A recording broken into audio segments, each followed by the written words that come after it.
For a few years now, I've been trying to get into the Fallout franchise. I've tried, no joke, 4 different times to try to get into Fallout 4. I've played the opening hour and a half to 2 hours, like literally. Actually, no, I think on my last playthrough, I think I spent like 4 hours or something like that, trying to actually get into the game. And like I tried, I gave it a shot, but I couldn't ever get into the Fallout games. But the concept of the universe and the world of Fallout still really interested me. So when I heard that there was going to be a Fallout TV show, I was stoked because I just couldn't wait to actually like finally be able to get into the Fallout universe. So now the Fallout TV show has released, and I have finished watching it now, and like it is fantastic. It's beautiful. It's beautiful. I love it. It is fantastic. It's great. I like it. It is such a great. Okay. Let's get into some more. I'm gonna keep it spoiler free. Okay, spoiler free. I'm not gonna get into any spoilery details, but I want to talk about it a little bit. Have some, is it any like? Obviously, I really like it. It was fantastic. It's 8 episodes long. And with that, you have 3 main characters. You have the Ghoul, you have Maximus, and you have Lucy. And Lucy is a vault dweller. You have Maximus. He is a part of the Brotherhood of Steel. And then the Ghoul is, I guess, a ghoul who was from before the war. So that is really cool. And you actually get to see, this is something I've heard people, talk about. Like, I have not played much Fallout, if any, but you do get, quite a bit of, quite a bit of lore into like some of the pre-war stuff. You get to some of that world building in the pre-war stuff. You get a lot of the vaults in there as well. It's not like when Lucy leaves the vault, that's not the end of the vault storyline. You still get more vault. And that's really cool. I really like that. You kind of go into the mystery and the story of the vaults. And you get, background in, pre-war stuff and all that stuff. And you get to even, get some of that Brotherhood of Steel in there as well. So that's all really cool. I really enjoyed the world building. I know that Bethesda is like really well known for their environmental storytelling, and you get some of that, quite a bit of that, I think, in this TV show as well. You get to experience the, some of the mystery is like you see like the environment and what's happened.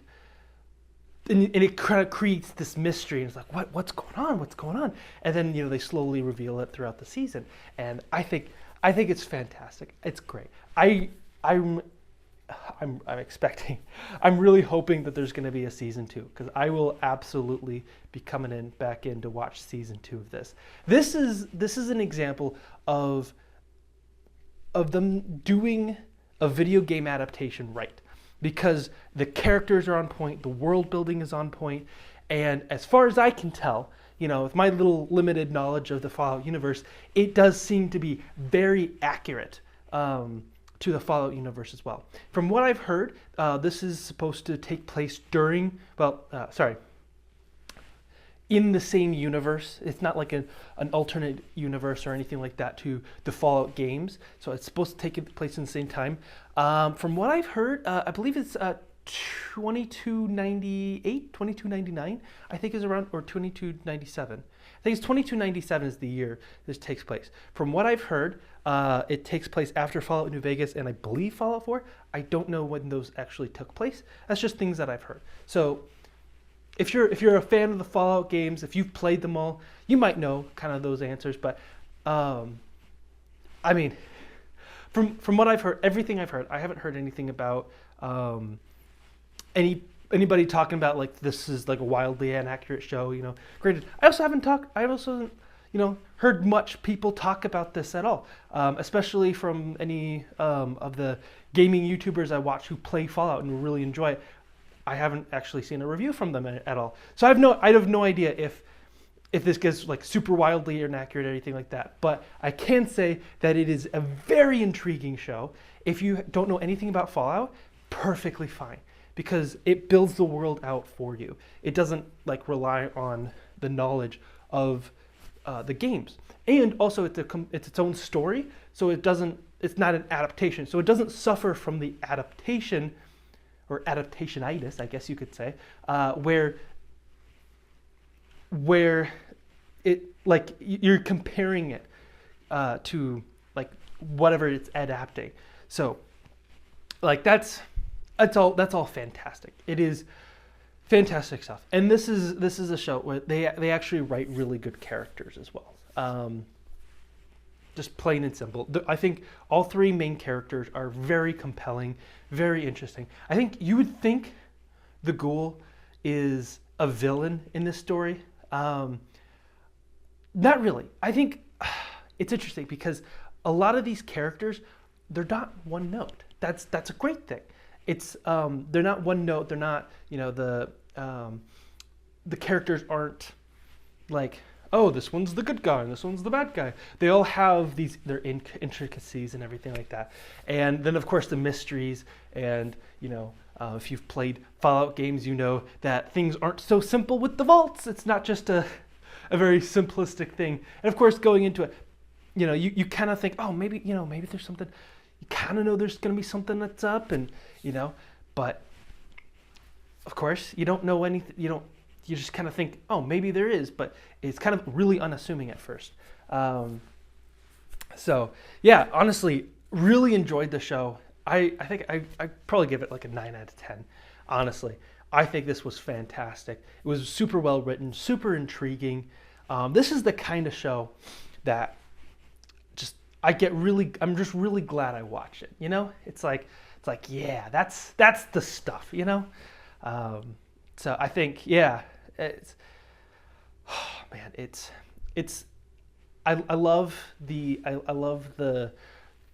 post-apocalyptic nature with the Ghoul. You've got all this Western stuff going on with it, and then you also have like the whole retro 1950s kind of vibe, and then like that's like the pre-war stuff, you know, and then of course they've got these really fun moments where you have like extreme violence, and then you have like a really happy retro song playing in the background. It's like, you know, it's some wild stuff, you know. It's like sounding like it's coming from a phonograph or something like that, you know. It's just kind of really wild. It's a lot of fun. This is what I was hoping this show would be. That's the basis of it. This is what I was hoping it would be. Am I a Fallout fan now? I think I have to say yes. I think, you know, I was interested in the world, in the concept, and now I finally have something to say. I can be a fan of it. You know, I'm gonna try to get back. I'm gonna try Fallout 4 again. I'm gonna try it. I'm gonna try out Fallout 76 as well. I want to play. I want to play a game in this world, but it's tough to do that. It is tough to do that when they haven't made a game in 9 years. Well, actually, they haven't made a single-player game in 9 years. But like Fallout 76 is the live service game that I heard isn't so great. But I'm gonna give it a try. I don't know if I'll make a video on it. Let me know if you want me to make a video on Fallout 4 or Fallout 76. Let me know in the comments down below. I'm not entirely sure if I want to yet, but you know, maybe I'll put a poll up later on. So we'll see. But yeah, if you enjoy this video, I do reviews like this all the time. Got one for The Witcher coming up. Read all the books, and now I'm watching the TV show, and so you can see how that's going later on if you subscribe. So we'll see you later. Thanks.